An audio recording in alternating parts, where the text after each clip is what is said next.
Two things can be true at the same time.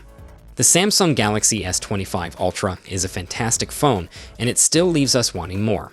It's a premium flagship that plenty of people will be happy with, but when you see what competitors like the OnePlus 13 are doing, it's hard not to wish Samsung took a bigger swing this year. So, what's next? If the Galaxy S26 Ultra is going to be the phone we really want, Samsung needs to bring the heat. Here are 5 rumors and expectations for what might be coming next year. The Snapdragon 8 Elite in the S25 Ultra is as powerful as advertised, but we all know Samsung is going to pack the S26 Ultra with the next-gen chipset, likely the Snapdragon 8 Elite 2, or whatever fancy name Qualcomm picks.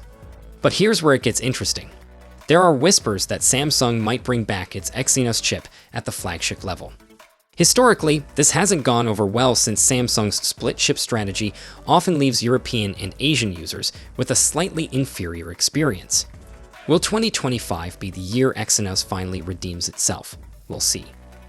We haven't seen any solid leaks about RAM just yet, but let's be real.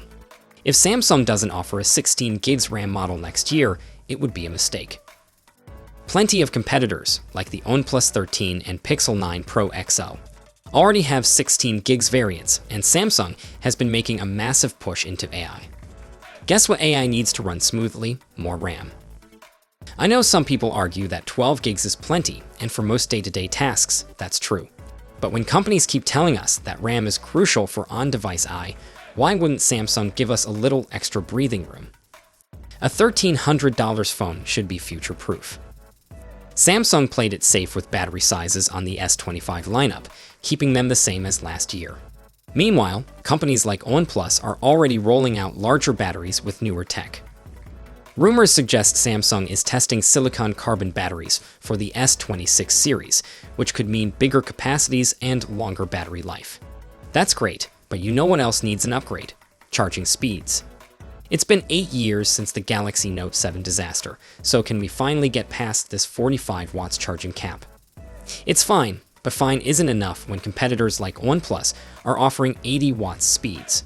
I can fully charge a OnePlus 13 in no time, while my Galaxy S25 Ultra is still crawling to the finish line. Leakers are buzzing about Samsung possibly adding a 200 megapixel sensor to the periscope zoom lens on the S26 Ultra. That would put it in line with some of the latest overseas flagships, and honestly, it's about time. Samsung has been coasting on the same camera hardware for a while now. Computational photography and AI tricks are great, but they can only do so much. We need real hardware improvements. Also, can we talk about how Samsung keeps gatekeeping features? The S25 Plus didn't even get the 50 megapixel ultra-wide sensor that Ultra users got. A $1,000 phone should not feel like a compromise.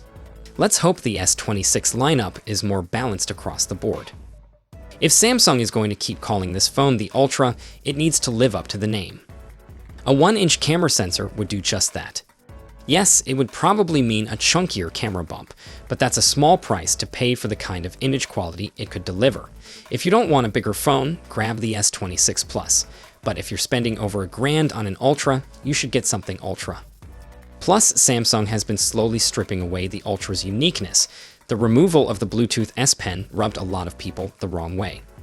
If they keep diluting the Ultra experience, what's even the point? No matter what happens, the Galaxy S26 Ultra is going to be an interesting release. Will Samsung finally make drastic changes to keep hardcore fans happy, or will it play it safe with minor AI and software tweaks? Let us know your thoughts in the comments section, and I'll see you all in the next one. Until then, take care.